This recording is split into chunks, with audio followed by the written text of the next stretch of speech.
UKLO 1 year masters. No IELTS required up to 5 years visa. High visa success rate. మనకు హైదరాబాద్ లో చాలా హల్చల్ లేపుతున్న విషయం మాత్రము హైడ్రా చాలా దూకుడు పెంచింది, తగ్గేదే లేదంటుంది కూడా.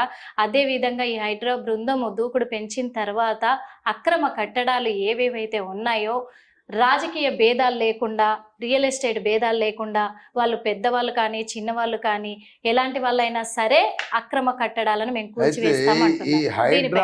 హైడ్రా అనేది ఒక డ్రామా నా ఉద్దేశంలో.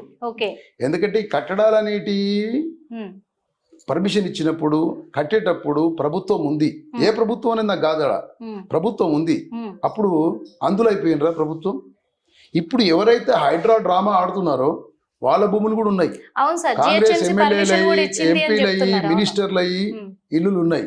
కానీ చట్టం అనేది హైడ్రా అనేది అందరికి సమభాగంగా ఆదర్శప్రాయంగా క్రమబద్ధీకరణ చేస్తే హైడ్రాకు మేమందరం సంతృప్తి మద్దతుగా పలుకుతాం. చేస్తాదంటారా సమభాగంగా? ఇది వేచి చూడాలమ్మా, ఇప్పుడే ప్రారంభం కదా. ఎందుకంటే హైడ్రా అనేది ఒక హైప్ గా కనబడుతుంది ఇది. ఎందుకంటే చాలా కట్టడాలు ఉన్నాయి మన హైదరాబాద్ చుట్టుపక్కల. ఒక 60-70 చెరువులు ఉన్నాయి, కుంటలు ఉన్నాయి, బాగులు. అంటే బాగ్ అంటే హిందీలో తోటలు. ఇప్పుడు బషీర్ బాగ్, కుందన్ బాగ్, ఇలాంటివన్నీ బాగులు. నల్లకుంట, పోల్కమ్మ కుంట, ఈ కుంటలన్నిటి కుంటలు హైదరాబాద్ చుట్టూ చెరువులు ఉన్నాయి. ఇవన్నీ కనుమరుగైపోయినాయి. మనది డెల్టా ప్రాంతం. ఇప్పుడు మన కొండలు గుట్టల నుంచి వచ్చే వరదలన్నీ నిలిచిన వాటర్ నిలిచే వాటిని కుంటలు అంటారు, ప్రవహించే వాటిని చెరువులు అంటారు, సుదీర్ఘం ప్రయాణించే వాటిని నదులు అంటారు. కాబట్టి ఇవన్నీ మాయమైపోయినాయి. ఇప్పుడు ఏంటంటే ఎక్కడ కుంటలు లేవు, రామంతపూర్ చెరువు లేదు, ఇక్కడ ఓల్డ్ సిటీలో చెరువులు లేవు, ఇప్పుడున్న హైటెక్ సిటీ కాడ చెరువులు లేవు. చెరువులన్నీ కమ్ముకపోయి ఫంక్షన్ హాళ్ళు మరియు 20 అంతస్తుల భవనాలు, ఉన్నతమైన ఫామ్ హౌజులు, అంతా అక్రమ సంపాదనతోటి కూడబెట్టుకున్న అక్రమార్జులు, భూ ఆక్రమసారులు. అవును సార్, దీనివల్లే కాలుష్యం కూడా పెరిగిపోయింది ఎక్కువ హైదరాబాద్ నగరంలో. ఇంకొకటి ఏంటంటే ఇప్పుడు ఈ హైడ్రాకి సంబంధించి sir Janwada farm house KTR గారేమో నాది కాదు నా ఫ్రెండ్ది, ఇది నేను లీజుకి తీసుకున్నాను అని చెప్తున్నారు. కానీ కాదు కేటీఆర్ది, అంటే ఒక నాలా పైన నిర్మించారు, దీన్ని హైడ్రా కూల్చివేసే ప్రయత్నంలో ఉంది.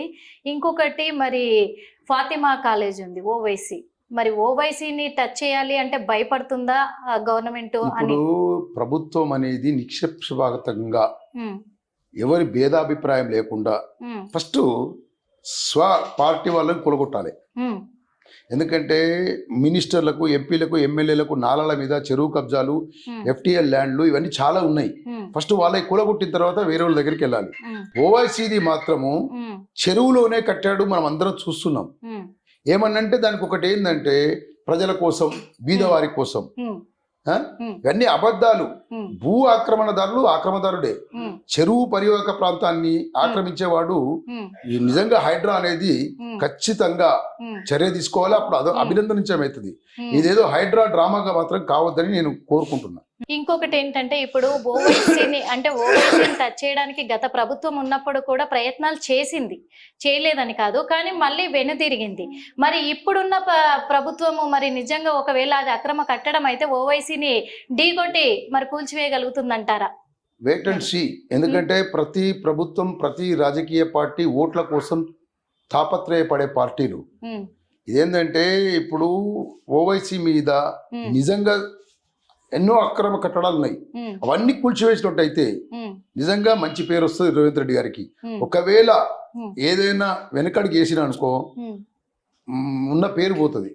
కాబట్టి ఎటువంటి భేదాలు లేకుండా అందరికీ ఒకటే విధంగా హైడ్రా చేస్తానని నమ్ముతున్నాను. దుర్గం చెరువు దగ్గర ఇప్పుడు చాలా వరకు కూడా దాదాపు 39 ఎకరాల భూమిలో కూడా కబ్జా చేసుకున్నారు, అందరు కట్టుకున్నారు అక్కడ అనేది ఉంది. అక్కడ చూసుకున్నట్లయితే ముఖ్యమంత్రి రేవంత్ రెడ్డి గారి సోదరుడి ఇల్లు కూడా అక్కడే ఉంది. మరి అది కూడా అక్రమ నిర్మాణం అని చెప్పేసి ఇప్పుడు వీళ్ళు నోటీసులు ఇవ్వడం జరిగింది హైడ్రా. కానీ తను మాత్రము నిజంగా ఇది అక్రమ నిర్మాణం అని తెలిస్తే నేను ఖాళీ చేస్తాను, కానీ నేను జెన్యూన్ గా కొన్నాను అంటారు. దానిపైన మీ అభిప్రాయం? ఓవైసీ కూడా అదే మాట అంటున్నాడు. ప్రతి అక్రమదారుడు ఇదే మాట అంటారు. ఎందుకంటే వాళ్ళకి తెలుసు ఎఫ్టీఎల్ ల్యాండ్, నదీ పరివాహక ప్రాంతము, ఇది కబ్జా ల్యాండ్ అని తెలుసు. అయినా పర్లేదు, ఇప్పుడు అందరితో పాటు అనేది కూడా గోలగొడితే సంతోషిస్తాం.